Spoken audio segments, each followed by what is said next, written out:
मिथिलावासी लोकनि के मोदी सरकार सँ 9 साल सँ पहिने बहुत बड़का पुरस्कार भेटल अछि। आब बहुत जल्दी मैथिल लोकनि दरभंगा हवाई अड्डा सँ हवाई सफर के आनंद लऽ सकैत छथि। केंद्र सरकार के उड़ान योजना के अंतर्गत दरभंगा हवाई अड्डा सँ व्यवसाय उड़ान के संचालन हेतु सिविल एन्क्लेव बनेनाइ शुरू भऽ जायत। मुख्यमंत्री नीतीश कुमार तथा नागरिक उड्डयन मंत्री सुरेश प्रभु दरभंगा हवाई अड्डा पर एकर शुभारंभ केला। एहि पवित्र अवसर पर नागरिक उड्डयन राज्य मंत्री जयंत सिन्हा, उप मुख्यमंत्री सुशील मोदी, रामकृपाल यादव, जेडीयू नेता संजय झा, स्थानीय सांसद कीर्ति आजाद एवं बहुत रास जनप्रतिनिधि लोकनि उपस्थित छलाह।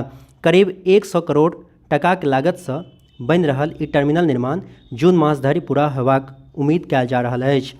एहि अवसर पर केंद्रीय मंत्री सुरेश प्रभु जनतब देलनि जे अगिला साल जुलाई धरि एतय सँ विमान सेवा प्रारंभ भऽ जायत।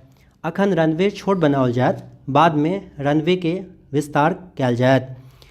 अखन दरभंगा हवाई अड्डा सँ दिल्ली, मुंबई तथा बेंगलोर के लेल विमान सेवा प्रारंभ हैत। बाद में एहि ठाम सँ पटना, रांची, भुवनेश्वर, अहमदाबाद तथा अन्य ठाम के लेल विमान सेवा शुरू हैत। एहि सँ मिथिला के विभिन्न जिला में रहनिहार मैथिल लोकनि के बड्ड फायदा हेतनि।